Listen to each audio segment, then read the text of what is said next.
पाकिस्तान से सटी सीमा पर इंडियन एयरफोर्स और आर्मी की बड़ी तैयारी आई सामने। पाकिस्तान को भारत के अटैक का सताया डर। पीओके के लिए क्या भारतीय सेना कर चुकी है अंतिम तैयारी। शांतिप्रिय देश भारत इस वक्त तेवर में आ गया है। पाकिस्तान से लगी सरहद पर वॉर ड्रिल की तैयारी हो रही है। सीधे कश्मीर को पीओके से जोड़ने के लिए सड़कों का निर्माण भी किए जाने का भारत ने ऐलान कर दिया है। दरअसल मौजूदा वक्त में भारत के लिए दो ऐसे मुद्दे हैं जो कभी भी चैन से सोने तक नहीं दे रहे हैं। पहला मुद्दा यूनाइटेड नेशन से जुड़ा हुआ है और दूसरा पीओके हासिल करने का है। लगातार भारत यूनाइटेड नेशन में वीटो पावर दिए जाने पर दबाव बना रहा है। भारत बार बार यूनाइटेड नेशन के मंच से पूछ रहा है कि जिन देशों को भी वीटो पावर दिया गया है उनको ऐसी कौन सी ताकत प्राप्त है, उन देशों के पास ऐसी कौन सी खूबी है जो भारत में नहीं है। बस इसी का जवाब भारत कई महीनों से यूनाइटेड नेशन से मांग रहा है, लेकिन इसका जवाब ना तो स्थायी देशों के पास है और ना ही यूनाइटेड नेशन के पास। भारत यूनाइटेड नेशन से खुद को स्थायी देश बनाए जाने की मांग करते करते थक जरूर गया है, लेकिन हार नहीं मानी। इसलिए तो भारत के विदेश मंत्री और भारत के स्थायी प्रतिनिधि रुचिरा कंबोज दोनों ने यूनाइटेड नेशन के समक्ष पूरे संगठन के निर्माण की बात कह दी है। भारत की विदेश नीति के सबसे महत्वपूर्ण कार्यों में पीओके को हासिल करना और यूनाइटेड नेशन में स्थायी सदस्यता प्राप्त करना, ये दो मुद्दे सबसे टॉप पर रखे गए हैं। सालों साल सीक्रेट तैयारी की जा रही है कि आखिर कैसे पीओके को अपने घर वापस हिंदुस्तान लाया जा सके। उधर यूक्रेन और रूस के युद्ध में भी भारत बहुत कुछ सीख रहा है। अगर आज जिस प्रकार रूस ने बिना किसी दूरगामी प्रभाव को सोचे सीधे यूक्रेन पर हमला बोल दिया, अगर रूस के पास यूनाइटेड नेशन में वीटो पावर ना होता और दुनिया में सबसे ज्यादा परमाणु हथियार ना होते तो अब तक रूस पर अमेरिका समेत पश्चिमी और यूरोपीय देश हमला कर चुके होते। यूनाइटेड नेशन में रूस को वीटो की शक्ति प्राप्त है, इसलिए जब भी उसके खिलाफ यूक्रेन को लेकर कोई प्रस्ताव पेश किया जाता है तो अपने वीटो का इस्तेमाल करके उस पर प्रस्ताव को वहीं पर मिट्टी में रूस मिला देता है। अमेरिका इतना शक्तिशाली होने के बावजूद भी, जबकि उसको ब्रिटेन समेत नेटो संगठनों का सपोर्ट भी है, फिर भी अगर गलती से भी कोई अमेरिका की ओर बिना वॉरहेड की मिसाइल रूस में गिर जाए तो रातों रात अमेरिका पर हमला शुरू हो जाएगा। अमेरिका इतना शक्तिशाली होने के बावजूद भी, जबकि उसको ब्रिटेन समेत नेटो संगठन का सपोर्ट भी है, फिर भी अगर गलती से कोई अमेरिका की ओर बिना वॉरहेड की मिसाइल रूस में गिरा दे तो रातों रात अमेरिका पर हमला शुरू हो जाएगा। उधर जिस तरीके से रूस यूक्रेन पर हमला करने से पहले यूक्रेन के बॉर्डर पर कई महीनों तक लगातार युद्धाभ्यास किया था और फिर अचानक युद्ध को छेड़ दिया था, इसी तरीके से ही कुछ कश्मीर के अंदर भी हो रहा है। भारत भी युद्धाभ्यास शुरू कर चुका है। पहले पुंछ फिर राजौरी में आतंकियों ने हमारे जवानों को शहीद किया था। क्या यह भारत की ओर से पाकिस्तान को संदेश है कि भारत अब कुछ करने वाला है? दरअसल भारत पाकिस्तान से लगी सीमा पर एक बहुत बड़ा युद्ध अभ्यास करने जा रहा है। यह युद्धाभ्यास पंजाब प्रांत में किया जाएगा। इस खबर को सुनकर पाकिस्तान के तोते उड़ गए।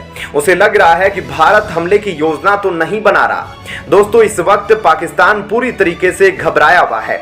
उसकी घबराहट तो तभी पता चल गई थी जब पाकिस्तान की शहबाज शरीफ सरकार ने सुप्रीम कोर्ट को बताया था कि हमारे पास सैनिकों की कमी हो जाएगी, इसलिए हम सही समय पर चुनाव नहीं करा सकते हैं।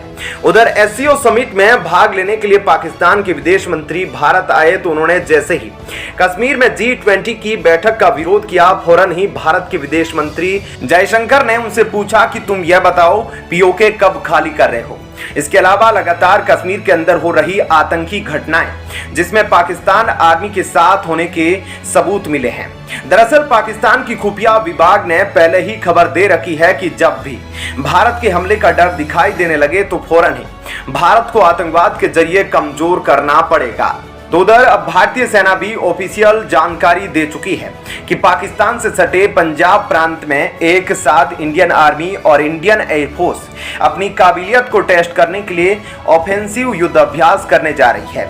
यानी कि यह जो युद्धाभ्यास होगा यह आक्रामक युद्धाभ्यास होगा। जिस प्रकार से दुश्मन को नस्तो नाबूद किया जाएगा उसकी एक एक स्टेप की तैयारी की जाएगी। अभी तक तो भारत को लेकर यही कहा जाता था कि भारत एक शांति प्रिय देश है और पाकिस्तान को लग रहा था कि जब चाहे तब भारतीय सेना के 5 से 10 जवानों को मार दिया जाएगा, लेकिन भारत की इतनी हिम्मत नहीं होगी कि उसका जवाब दे सके। लेकिन पिछले कुछ सालों से पाकिस्तान का यह वहम टूट चुका है। पहले एयर स्ट्राइक फिर सर्जिकल स्ट्राइक करके भारत ने अपने इरादों को बता दिया है। वहीं दोस्तों, अब जो भारतीय सेना के द्वारा पंजाब प्रांत में युद्ध अभ्यास किया जाने वाला है वह केवल एक युद्ध अभ्यास नहीं है, क्योंकि कई बार युद्ध अभ्यास के पीछे कई सीक्रेट प्लान भी छुपे होते हैं। किसी भी देश पर हमला करने से पहले अपने फाइटर जेट, ड्रोन सबको टेस्ट किया जाता है और यहाँ तो भारतीय सेना, थल सेना और वायुसेना दोनों ही मिलकर युद्ध अभ्यास कर रही है। इसमें किसी दूसरे देश को नहीं बुलाया गया है। अमूमन देखा जाता है कि जब किसी दूसरे देश को बुलाया जाता है तो उसमें एक दूसरे की तकनीक सीखने पर जोर दिया जाता है, लेकिन जब देश के अंदर यह सेना युद्ध अभ्यास करती है तो अपनी क्षमताओं को परखा जाता है। वहीं आपको बता दें, यह युद्धाभ्यास इसी महीने किया जाना है। अभी हाल में कश्मीर के अंदर लगातार आतंकी हमले हुए हैं। इसी वजह से अब पाकिस्तान को यही डर सता रहा है कि कहीं भारत की कोई जवाब देने की रणनीति तो नहीं है। बहरहाल दोस्तों, आइए बढ़ते हैं दूसरी खबर की ओर।